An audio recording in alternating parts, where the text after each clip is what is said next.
Right. So we are going to today look at the characters in the importance of being earnest.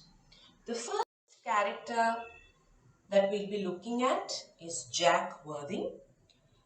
Now, Jack Worthing, like the other main characters in Wilde's play, is less a realistic character and more an instrument for representing a set of ideas or attitudes. So, in the play, Oscar Wilde actually uses him to represent an upper class character that is easily relatable and easily recognized by the Victorian audience. Wilde was a dramatist who excelled at satire, and satire as an instrument tries to correct vices. It also provides a mirror to the audience where they see themselves. So, Jack Worthing as a character gives Oscar Wilde an opportunity to explore attitudes about Victorian rituals such as courtship and marriage. As an alter ego of Oscar Wilde, Jack also represents the idea of leading a life of respectability on the surface, which is why you will see that he has a house and an identity in the country, which is totally different and separate, and a life of deception for pleasure in the city with an identity which is again radically different from his identity in the country. His name, Worthing, is related, allegorically speaking, to worthiness, and that allows Wilde to humorously consider the correct manners of Victorian society. It allows Wilde to showcase the hypocrisy of the Victorian aristocrats. As a recognized upper class Victorian, Jack Worthing has earned respectability only because of his adopted father's fortune. If it were not for Sir Thomas Cardew, who adopted him and gave him that respectability which is necessary for Victorian society, he would not be in the running in any manner for Gwendolen Fairfax's hand at all. This respectability has now put him in a position to know the rules of behavior of polite society.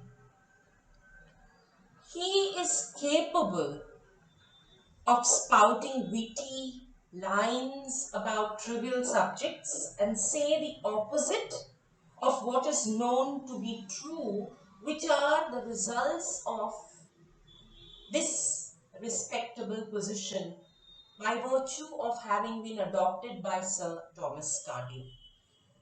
Therefore, when Lady Bracknell questions his qualifications, his eligibility as a candidate to marry her daughter, Gwendolen Fairfax, he knows she wants to hear about his pedigree. He recognizes that he needs a set of correct parents. Just his wealth will not do. It is particularly significant that Jack's role in the dialogues about social attitudes and rituals such as courtship and marriage are used by Wilde to significantly satirize Victorian attitudes towards marriage. Jack often plays the role of the straight man to counter Algy's humor in the play. But occasionally we'll see that it is Jack who is given the witty lines. It's not always Algernon. Respectability is also a function of Jack's character. Although he leads a deceptive life in town, he represents the ideal of leading a responsible life in the country. He agrees more with the idea of Victorian earnestness or duty than Algy does. However, because he is deceptive, because he deceives people in the city, in the play he is also a symbol of Wilde's deceptive life of pleasure in the homosexual community. Jack longs for the respectability of marrying Gwendolen Fairfax and is willing to do whatever it takes in order to achieve her. In the long run, we see in the play, he assumes his rightful place in the very society that he has occasionally skewered for its attitudes. Wilde is able to therefore soften Jack's respectability and position as a symbol of the ruling class by showing his enormous sense of humor. Another very important scene and humorous scene in the play is the scene where he turns up wearing a funeral garb for his fake brother's death. And the scene becomes farcical by virtue of all the situational irony. The story of the French maid also showcases that while Jack longs for respectability, he still has the wit and the rebelliousness that is necessary to recognize the ridiculous nature of trivial Victorian concerns. And therefore, beautifully, this character is used by Wilde to showcase the whole idea of Victorian earnestness. We now move on to the second major character, that is Algy or Algernon Moncrieff. Algernon Moncrieff is a member of the wealthy class who lives a life of total bachelorhood in a fashionable part of London. He is younger than Jack, but very irresponsible, terribly frivolous, and highly irreverent. So in that sense, he is the character who represents the fop or the Victorian dandy. As a symbol, he is aestheticism personified, wittiness personified. Known for his witticisms, he functions as a Victorian male leading a life of deception. Unlike Jack, however, he is far more self-centered, selfish, self-absorbed, and he allows, therefore, as a character, an opportunity for Wilde to discuss and showcase, to spotlight and underscore Victorian repression and guilt.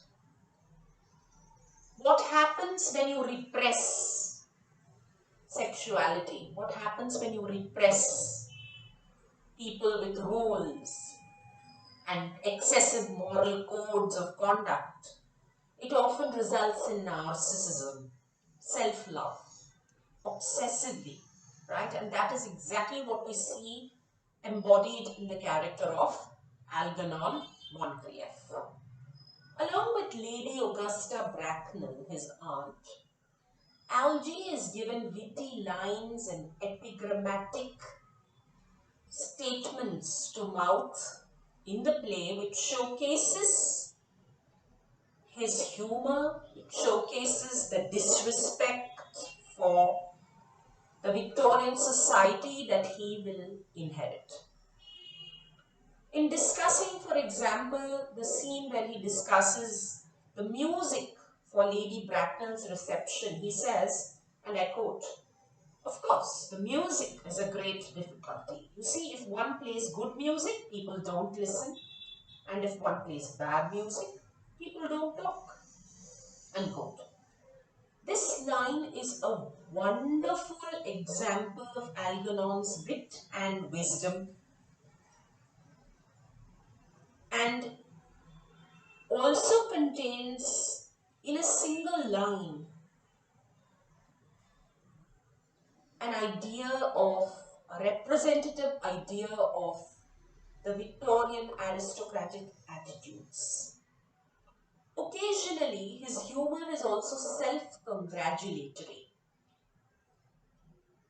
He poses and moves luxuriously about the stage with the studied languor of the aesthete who has nothing to do except admire his own witticisms. One might therefore see in Algy a representation of Wilde's position in the aesthetic cult of the 1890s. Parallel to Wilde in Deception, Algy is shown leading a double life. He uses an imaginary invalid friend, Bunbury, to get out of boring engagements and to provide excitement in the otherwise dull life of Victorian England. As he says, and I quote, "A man who marries without knowing Bunbury has a very tedious time of it." Unquote. This secrecy, this secret life as a homosexual, was also a very important facet of Oscar Wilde's life, which was unraveling before his Victorian audiences all too quickly by the time the play opened in London.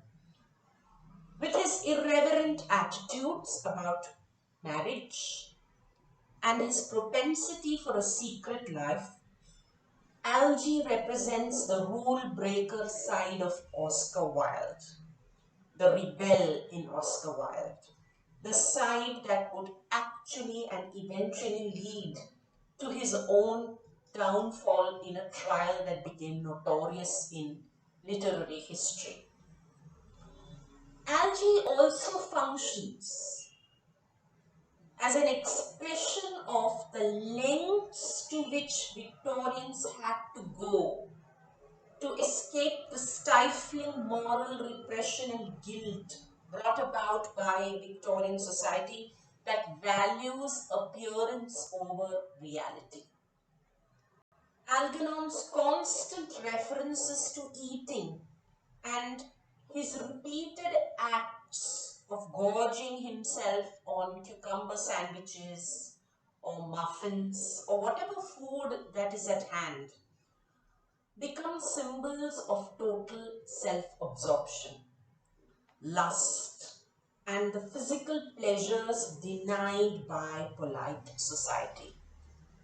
Food is played out as a very important metaphor in and through the character of Algernon Moncrieff. Just as institutions like the church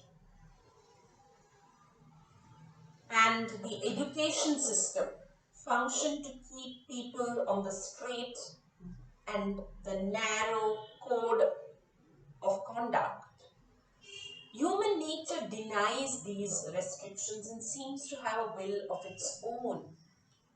Algernon, therefore, symbolizes the wild, unrestricted youngster who is happiest when he is breaking the rules.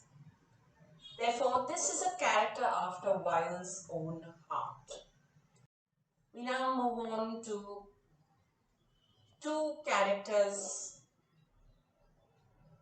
in the play who provide Wilde with opportunities to discuss and somewhere showcase the Victorian Victorian new woman near the turn of the century.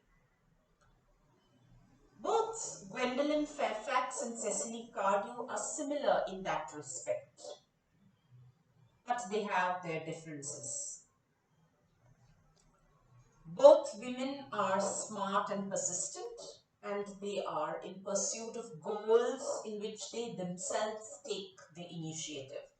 So we see that Cecily Cardew outwits her guardian Jack by arranging for Algy to stay, and she also manages to escape Miss Prism to carry on to meet her future fiancé secretly. The very first moment that Cecily Cardew meets Algy, she firmly explains her identity with a no-nonsense reaction to his patronizing comments. For Cecily, appearance and style are very important. She believes Jack's brother is a wicked man, and though she's never met such a man, for her that idea sounds romantic. She toys with it rebelliously and romantically pursues the wicked brother. But she has every intention of reforming him to the correct Victorian, appropriate Victorian male, the appearance of the Victorian male. The respectable name of Ernest is just as important to her for a husband, thereby showcasing again the idea of Victorian earnestness, the hypocrisy in the whole thing. She is the product of a world in which how one does something is more important than why. Cecily Cardew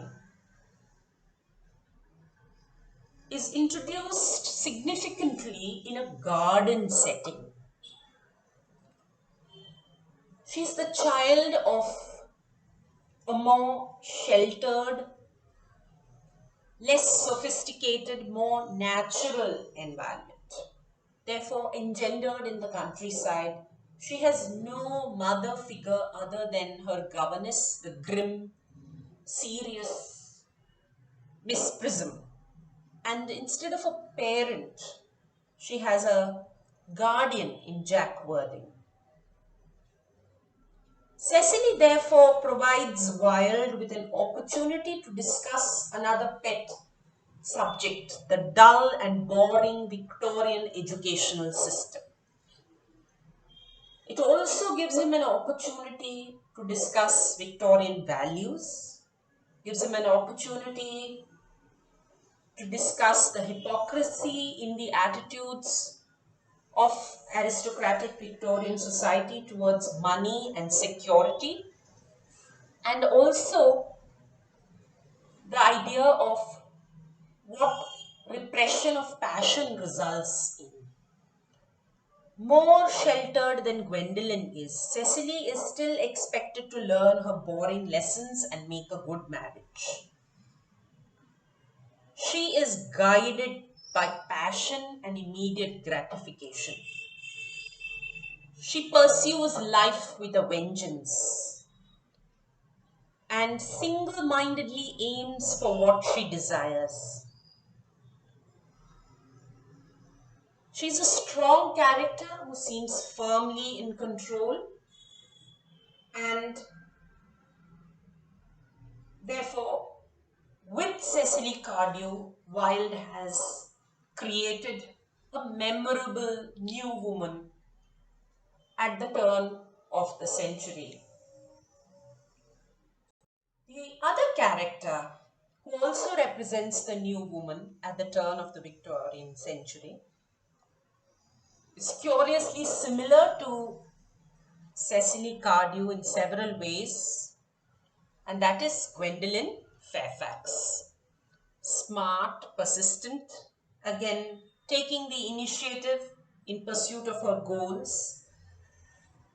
Gwendolyn escapes from her dominating mother, Lady Bracknell.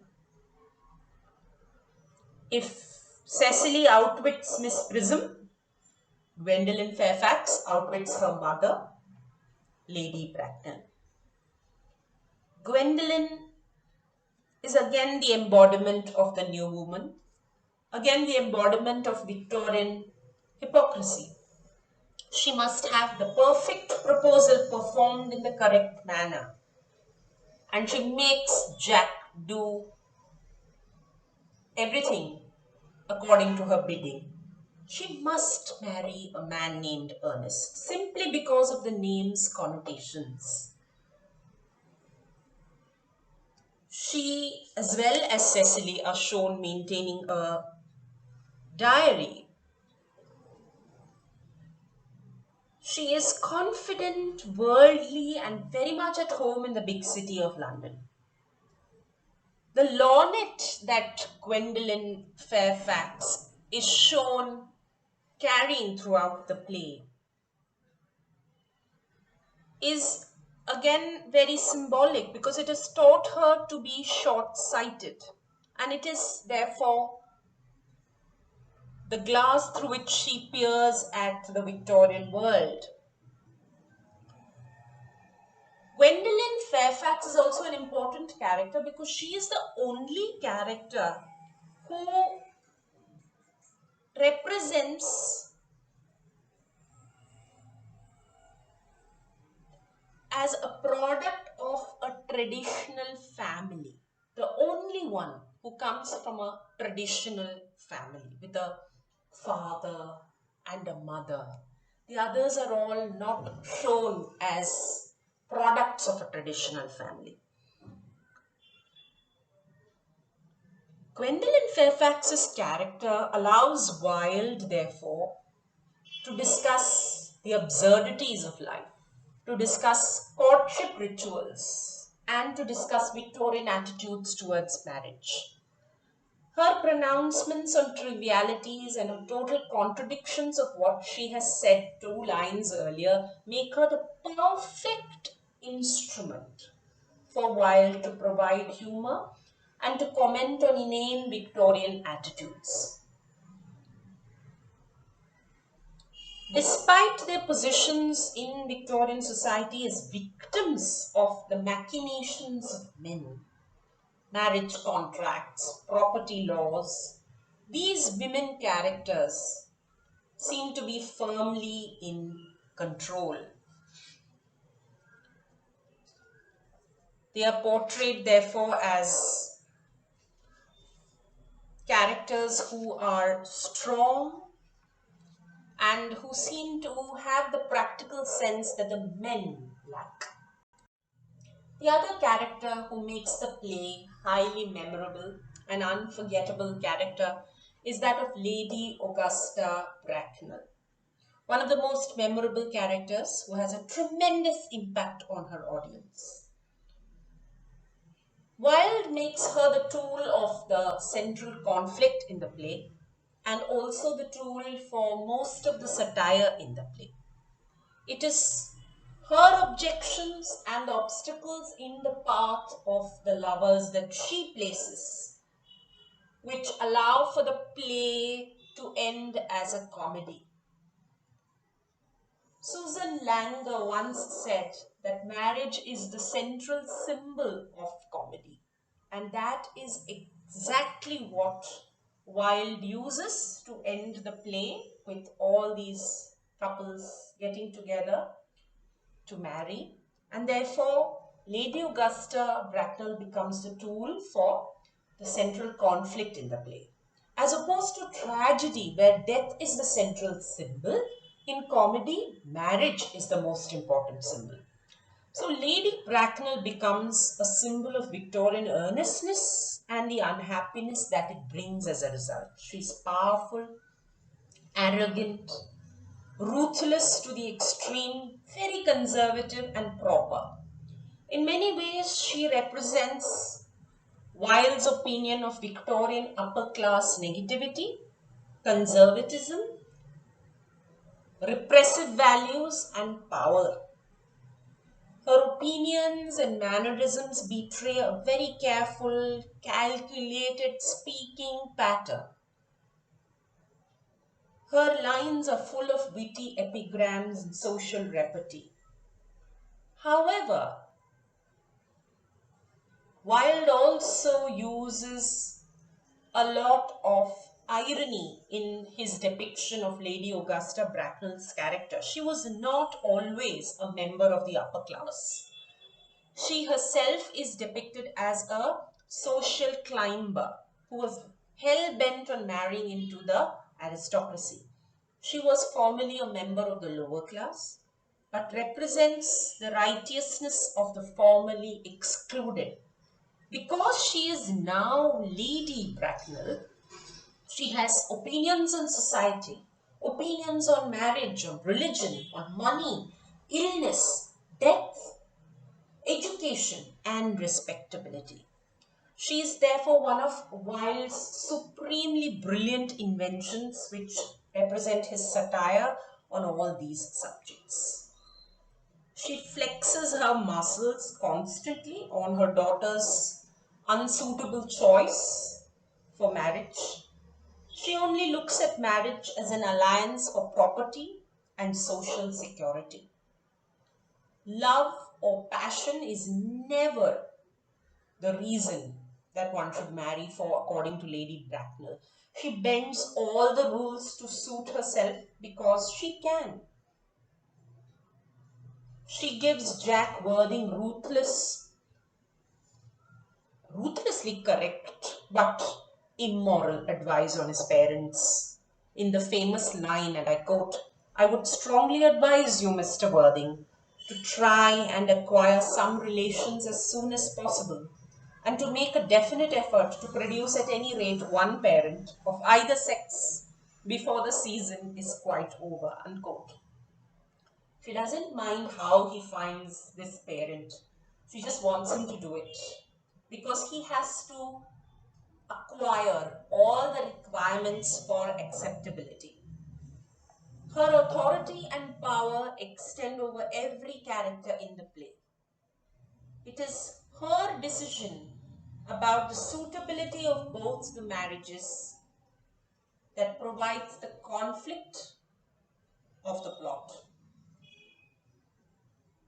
The famous line in which she tells her daughter quite explicitly, and I quote, "Pardon me, you're not engaged to anyone. When you do become engaged to someone, I or your father, should his health permit him, will inform you of the fact," unquote. She interrogates both Jack and Cecily. She bribes Gwendolyn's maid. She looks down her nose at both Chasuble and Prism. Her social commentary on class structure is Wilde's commentary about how the privileged class of England keeps its power. She firmly believes that the middle and the lower classes should never be taught to think or question. That would only breed anarchy and the possibility that the upper classes might lose their privileged position.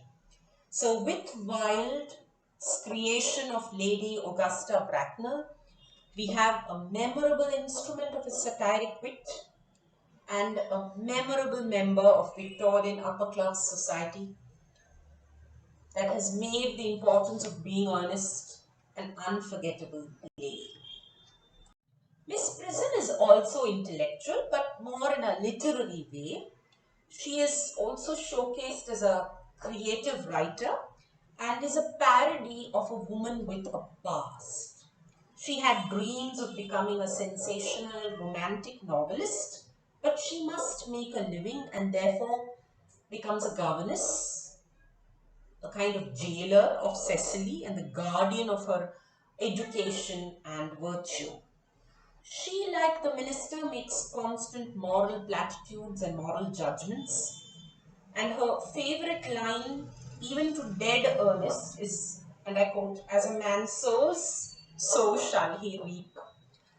She repeats this very often in the play and allows Wilde to show how meaningless and cliched religion and values had become in Victorian society. Therefore, as an instrument of the aristocracy, Miss Prism educates Cecily to conform to the dry, meaningless intellectual pursuits designed to keep the status quo. Like Reverend Chasuble, beneath her surface, she also is portrayed as a woman who has a hedonistic streak. Often her language slips when she ventures outside her Victorian appearance.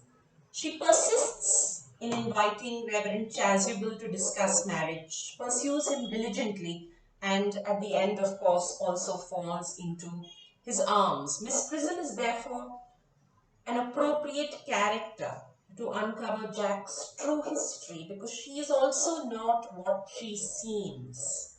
Wilde uses her to show what happens when dreams cannot be pursued in a society of strict social structure and stringent moral guidelines.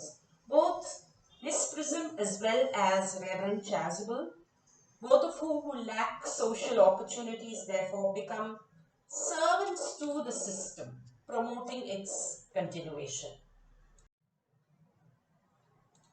Comic and slightly grotesque caricatures are less developed than the principal actors in the play, but Wilde uses Miss Prism and Reverend Chasuble to comment on religion and morality. If Reverend Chasuble is an intellectual character who speaks in metaphors, as a typical country parish priest who often refers to canonical law and gives fatherly advice, he is also absent minded while he is performing christenings and interchangeable sermons depending on the situation. An interior world of lusty desire in him for Miss Prism appears occasionally in the play.